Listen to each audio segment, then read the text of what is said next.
Olá pessoal, tudo bem? Sejam todos bem-vindos mais uma vez aqui no meu canal para mais um momento de recapitulação ou talvez de estudo, na nossa lição da Escola Sabatina.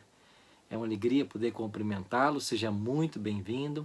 Quero aproveitar e fazer o convite a você para você se inscrever no meu canal, se você não é inscrito ainda, ativar o sininho para você receber as novidades e se você gostar do conteúdo, deixa aí o seu like, tá bem?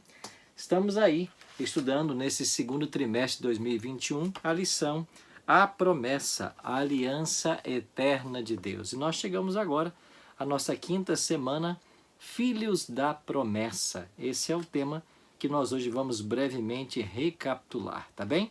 Agora, antes, porém, de começarmos o estudo da Bíblia, eu queria convidar você a fazermos uma oração. Se você puder, ora comigo. Pai querido, graças te rendemos pelo privilégio de estarmos juntos mais uma vez para estudarmos a Tua Palavra. Que o Teu bom e Santo Espírito nos acompanhe ao longo desse estudo agora e que nós compreendamos a Tua voz a nos falar. Oramos em nome de Jesus. Amém. Pois bem, pegue aí a sua lição da Escola Sabatina. Se você não tem ainda, acesse o site cpb.com.br para você então fazer a sua assinatura ou comprar a sua lição avulsa, caso você deseje. O que não pode acontecer é nós ficarmos sem o nosso alimento espiritual diário. Nós precisamos todos os dias nos alimentar do estudo da Palavra de Deus para crescermos em sabedoria e graça e conhecimento, como também crescia Jesus. Tá bem? Então pegue sua lição e vamos juntos agora estudar a lição 5, Filhos da Promessa. O verso para memorizar desta semana, Mateus 28, verso 20, eis que estou convosco todos os dias até o fim dos tempos. Esse texto que foi usado como verso para memorizar, ele não apareceu na lição novamente, Eu pelo menos não percebi, mas por que esse foi o verso escolhido? Eu entendo que porque Deus estaria com todos nós até a consumação dos séculos, e esse estar justamente com os descendentes, com os filhos da promessa, como a lição falou aí. A lição falou da bênção abraâmica, que seria extensiva a todos os descendentes de Abraão, e nós vamos entender essa semana que nós também somos espiritualmente descendentes de Abraão, por isso a promessa de Deus estar conosco até o fim, até a consumação dos séculos. A grande questão que vamos estudar essa semana, a questão chave, é como que os descendentes de Abraão poderiam abençoar todas as famílias da terra. Como que Abraão, com sua descendência, abençoaria todas as famílias da terra. Esse é o ponto-chave da lição para a nossa discussão hoje. Vamos começar então com a questão do seu escudo, Deus se apresentando a Abraão como escudo. Aqui em Gênesis 15, verso 1, é o verso que eu quero ler com vocês. Na realidade, eu queria ler dos versículos 1 ao 6, para nós entendermos bem o contexto da lição. Assim diz a Bíblia: depois desses acontecimentos, veio a palavra do Senhor a Abrão numa visão e disse: não temas, Abrão, eu sou o teu escudo e o teu galardão será sobremodo grande. Respondeu Abrão: Senhor Deus, que me haverá de dar se continuo sem filhos, e o herdeiro da minha casa é o Damasceno Eliezer?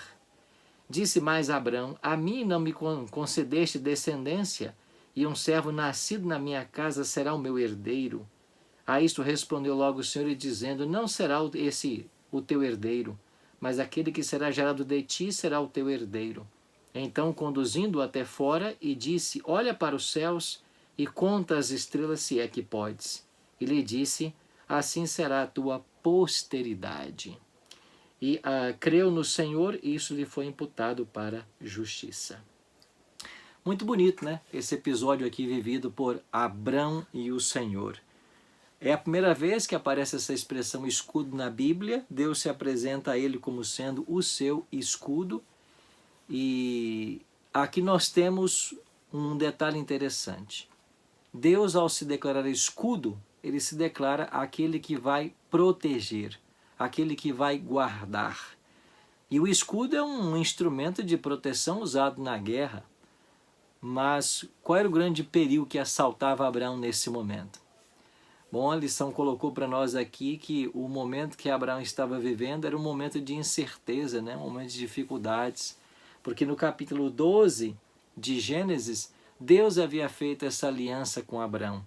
E aqui no capítulo 15, não havia ainda o nascimento de um filho, Abraão continuava sem filhos, e ele argumenta com Deus: quem é que vai ser o meu herdeiro? Esse que está na minha casa aqui, o Eliezer, o Damasceno, é ele que vai ser meu herdeiro? E Deus então confirma para Abraão a sua promessa, dizendo que ele concederia a Abraão uma descendência muito grande. E ele chamou Abraão para fora da tenda e diz: olha os céus aí, as estrelas, você pode contar? Assim será também a sua posteridade. Então Deus prometeu que Abraão seria pai de uma numerosa nação. E Abraão creu nisso, né? O verso 6 diz: Abraão creu. Por isso Abraão é chamado na Bíblia o pai da fé. Ele creu na promessa que Deus havia feito. Como é que Deus pode ser um escudo para todos nós hoje também? O que significa?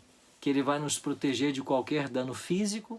Bom, aí nós temos um texto de Ellen G. White que nos ajuda a entender melhor essa questão, dizendo que Cristo não tem em nós um interesse casual, mas um interesse mais vigoroso do que o de uma mãe por seus filhos.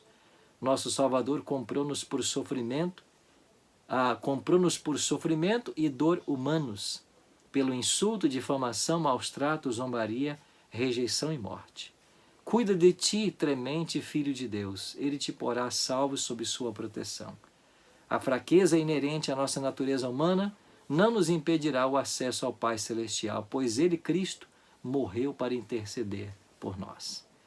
Deus se compromete em também nos guardar e nos proteger. Mas é muito mais do que uma proteção do dano físico.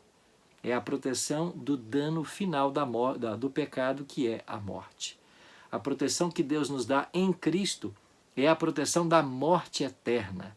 E isso é o que realmente conta. Por isso nós podemos, como Abraão, confiar na promessa do Senhor.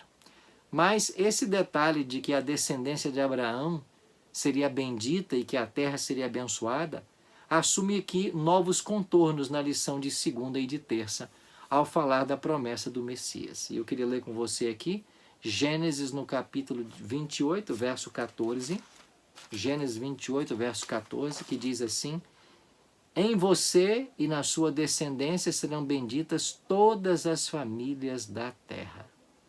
Mas como que isso seria possível? Bom, de todas as promessas, essa é a mais importante, a mais duradoura. Primeiro porque é uma promessa da ascensão da nação judaica, por meio da qual o Senhor desejava ensinar todas as famílias da terra sobre o seu verdadeiro Deus, sobre o verdadeiro Deus e o plano da salvação. Então esse é o primeiro aspecto.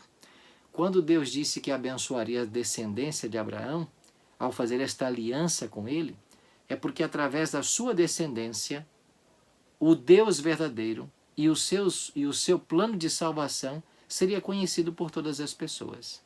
Então Deus escolheu Abraão, que foi pai de Jacó, Isaac foi pai de Jacó, Jacó pai dos 12 filhos, que vieram a ser as 12 tribos de Israel. E foi através desse povo, o povo de Israel, o povo que Deus havia escolhido, que Deus esperava manter os seus estatutos perante a terra e levar a todos os povos ao conhecimento do Deus verdadeiro. Deus colocaria esse povo na encruzilhada do planeta, na Palestina, na encruzilhada do mundo de então, e através da atuação de Deus na vida desse povo, todos chegariam ao conhecimento do Deus verdadeiro. Esse era o plano evangelístico que Deus tinha. Não só através das bênçãos eles conheceriam Deus verdadeiro, mas o seu plano de salvação, que ficou claramente demonstrado em tipos e antítipos através do santuário que Deus mandou Moisés construir. Então o santuário era o evangelho em símbolos, e através dos sacrifícios do santuário, através das bênçãos sobre o povo, o Deus verdadeiro seria conhecido. Você sabe que esse plano que Deus tinha para o seu povo, ele se cumpriu parcialmente. No seu melhor momento foi com Davi e Salomão. Apenas durante esses dois reinados você tem ali o plano de Deus parcialmente sendo alcançado. Quando todos os povos da terra ouviram da sabedoria de Salomão E eles iam lá para conhecer, né? Aí você tem a experiência da rainha de Sabá vindo visitar Salomão. Você tem então esse momento aí, o plano de Deus concretizando-se ainda que parcialmente. Mas o segundo ponto, em que todas as famílias seriam abençoadas, envolve aqui a própria vinda do Messias. Então, a promessa alcançou o seu cumprimento pleno no descendente de Abraão, que é Cristo, que na cruz pagou os pecados de toda a família humana. E você sabe que o Cristo descende aí, né, da linhagem de Abraão. Paulo, ele interpreta dessa maneira, e lá em Gálatas 3:29, ele vai dizer, né, e se vocês são de Cristo, são também descendentes de Abraão e herdeiros segundo a promessa. Então, nós somos descendentes de Abraão e herdeiros segundo a promessa, se nós somos de Cristo. Então, quando Deus prometeu a Abraão que através da sua descendência todas as famílias da terra seriam abençoadas, são dois pontos que eu quero ressaltar para você. Primeiro, é conhecimento do Deus verdadeiro, né, e do plano da salvação através da nação de Israel, através das bênçãos alcançadas e através do santuário e do templo. E o segundo ponto, essa bênção seria plena na vinda do Messias, que seria também um descendente de Abraão. Então a promessa da aliança do Salvador do mundo é a maior de todas as promessas. O próprio Redentor se tornou o meio pelo qual as obrigações da aliança foram cumpridas. Então, agora todos, judeus e gentios que entram em união com Cristo, são considerados a verdadeira família de Abraão e herdeiros segundo a promessa. Está lá em Gálatas 3, 8, 9 e 27 a 29. Então, Gálatas 3 é um capítulo chave que Paulo trabalha essa questão. E a promessa do Messias se estenderia a todos, porque ele traria o problema traria a solução para o problema da humanidade. Nós vivemos hoje uma crise de saúde, né? A pandemia tem ceifado a vida de milhares. Nós vemos também um momento de grande medo, né? Pela estabilidade dos países. Vivemos também aí temores, né? Da questão política e etc. Todos esses temores, todas as injustiças sociais, todos todos os problemas que a humanidade enfrenta têm sua raiz no pecado. Esse é o grande problema. E Lutero falou disso, e a lição, melhor, Agostinho, né, falou disso, e a lição trouxe esse exemplo de Agostinho, que viveu aí, né, há mais de 1500 anos, como a lição colocou. Agostinho disse, essa nossa vida, se é que uma vida repleta de males tão grandes pode ser apropriadamente chamada de vida, olha, o tom, né, pessimista de Agostinho, é um testemunho do fato de que desde o início a humanidade moral tem sido uma raça condenada. Não é verdade isso? Por causa do pecado de Adão e Eva? Pense primeiramente no terrível abismo da ignorância da qual procede todo o erro, e que assim envolve os filhos de Adão em um poço, uma poça sombria, da qual ninguém pode escapar sem labutas, lágrimas e medos. Então tome o nosso amor por todas as coisas que se mostram tão vãs e venenosas e que geram tantas mágoas, tantos problemas, dores e medos, tantas alegrias insanas na discórdia, tantos conflitos e guerras, tanta fraude, tanto furto e roubo, tanta perfídia e tanto orgulho, tanta inveja e ambição. Parece que Agostinho está descrevendo a nossa sociedade atual, né? Fornicação, adultério, incesto, pecados não naturais, estupro e inúmeras outras impurezas desagradáveis. Ele vai mencionando aqui tudo isso, né? Essas misérias enchem o mundo, não escapam à nossa atenção. Interessante que Agostinho está falando aqui do problema essencial da humanidade, que é o pecado. Todos os males que nós testemunhamos, né? Toda desordem que pode haver, não pode ser resolvido senão por uma questão espiritual, porque a sua origem é o pecado, é uma questão espiritual, é a questão do afastamento de Deus, né? Então esse é o ponto. Mas a grande alegria que nós temos é que não termina assim.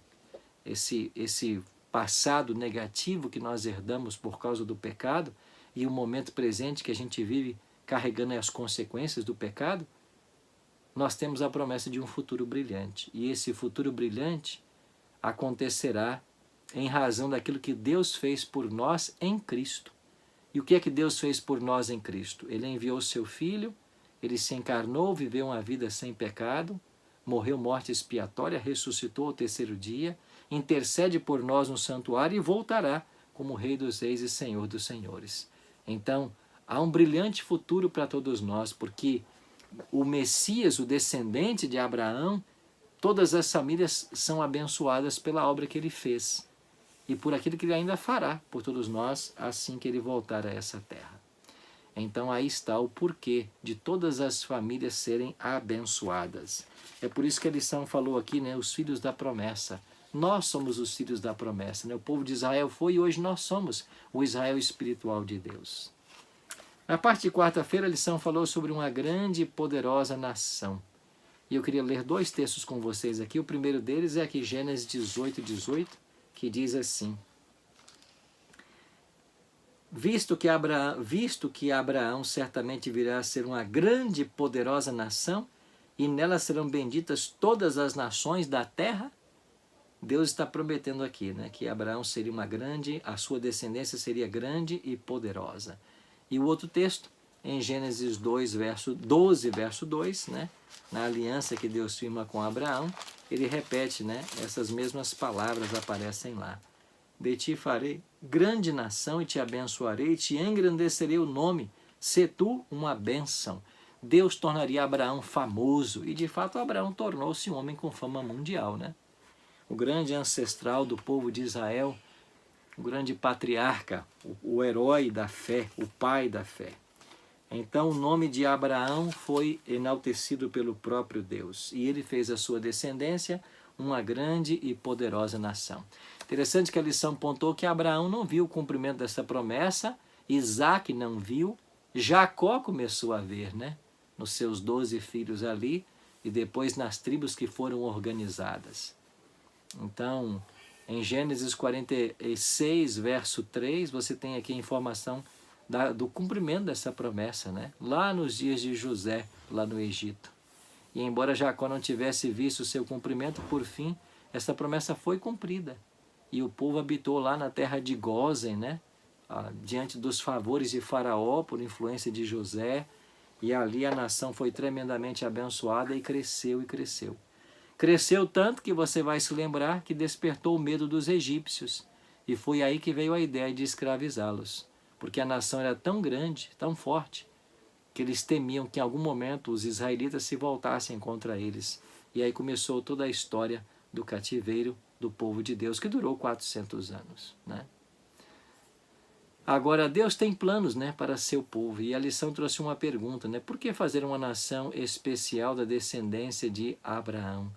E eu queria ler aqui 2 textos que vão nos ajudar a responder essa pergunta. O primeiro deles aparece aqui em Êxodo, capítulo 19, no verso 5. Olha o que Deus diz aqui. Deus está dizendo aqui, né, por boca de Moisés ao povo de Israel: Agora, pois, se diligentemente ouvirdes a minha voz e guardardes a minha aliança, olha aí, aliança mais uma vez, a aliança que Deus havia feito lá com Abraão. Então sereis a minha propriedade peculiar dentre todos os povos, porque toda a terra é minha. Então Deus promete aqui a Israel que eles serão o povo de propriedade particular, exclusiva de Deus. E qual é a condição? Se diligentemente ouvirdes a minha voz e guardardes a minha aliança. Ouvir a voz de Deus e guardar a sua aliança, né? Guardar ali os seus estatutos. Era isso que Deus estava querendo. E um outro texto, Deuteronômio, no capítulo 4, versos 6 a 8, aparece também essa mesma promessa divina, né? E a condição que é dada aí à família humana, né? Ao povo de Israel. Deuteronômio capítulo 4, versículos 6 a 8. 4, versos 6 a 8. O texto diz assim: Guardai-vos, porém, cumprirdes desculpa aqui, deixa eu ver. Guardai-vos, pois, e cumpri-os, porque isso será a vossa sabedoria, o vosso entendimento perante os olhos dos povos, que ouvindo todos esses estatutos dirão: certamente este grande povo é gente sábia e inteligente. Olha aqui o plano de Deus para Israel. Deuteronômio 4, 6, agora o verso 7. Pois que grande nação há que tenha deuses tão chegados a si como o Senhor nosso Deus, de todas as vezes que o invocamos? E que grande nação há que tenha estatutos e juízos tão justos como toda esta lei que eu hoje vos proponho? Olha aí. Então está muito claro que Deus queria que entrar em aliança com Israel, e a grande condição é que o povo fosse fiel à aliança, leal aos estatutos, às leis, e como resultado eles seriam grandemente abençoados. E através dessa bênção, todos os povos da terra seriam beneficiados, né? Interessante isso. A lição trouxe para nós que é evidente que nas Escrituras Deus pretendia atrair a si todos os povos do mundo e queria fazer isso por meio de Israel, que ele fosse abençoado. Essa nação demonstraria a bênção que acompanharia a obediência à vontade do Criador, e multidões seriam atraídas à adoração do verdadeiro Deus. Como eu disse há pouco, esse plano cumpriu-se apenas parcialmente nos dias de Davi e Salomão. Ellen G. White, em Parábola de Jesus, diz que o povo de Israel deveria ocupar todo o território que Deus lhe havia designado. As nações que rejeitassem o culto ou o serviço do Deus verdadeiro deveriam ser desapossadas, expulsas da terra, né?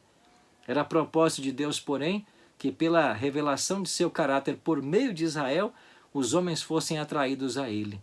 O convite do Evangelho deveria ser transmitido a todo mundo.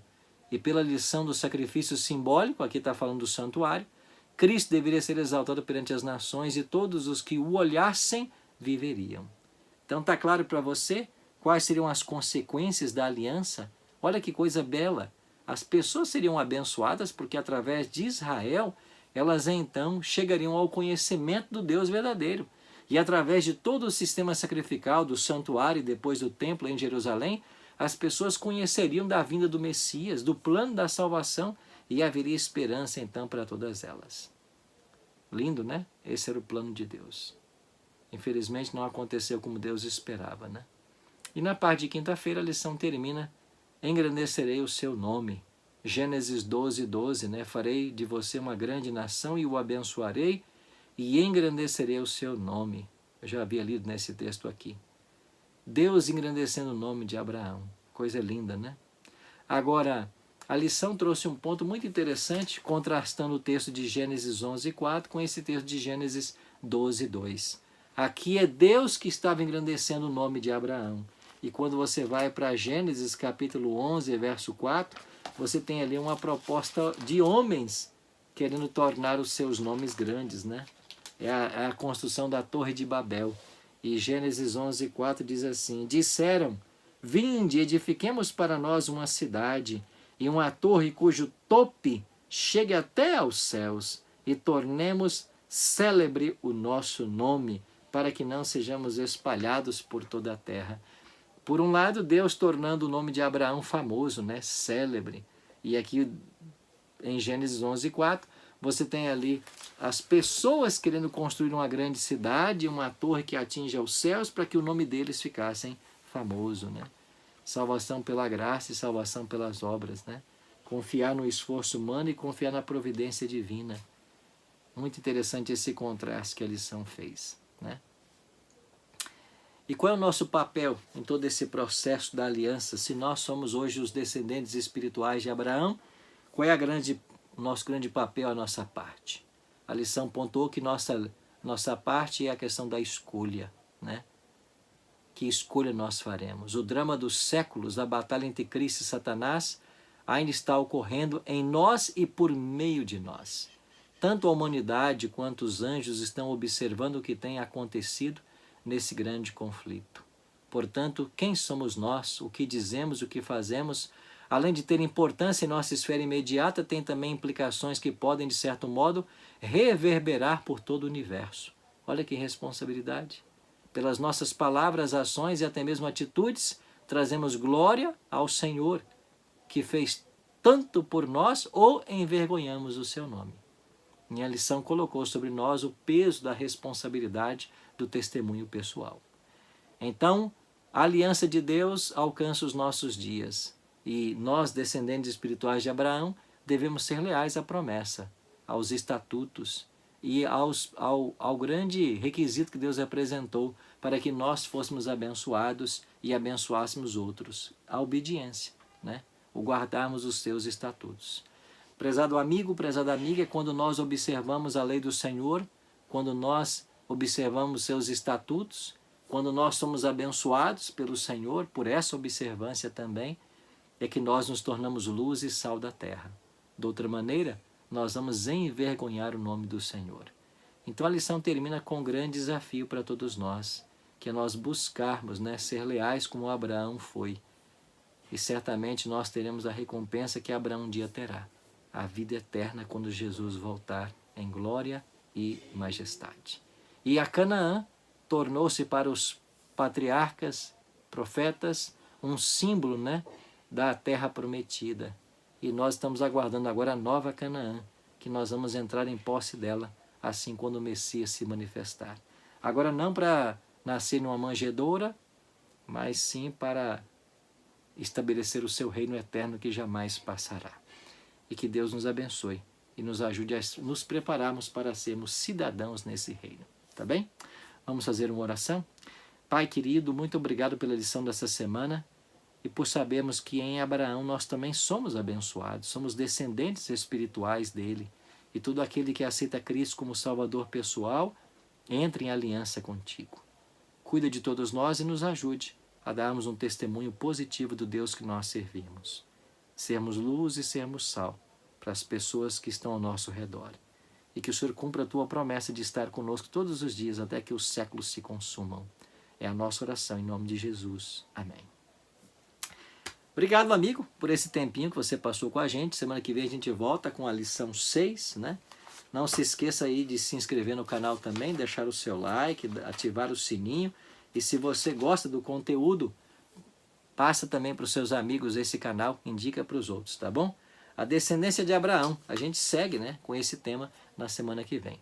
Deus abençoe você, um forte abraço.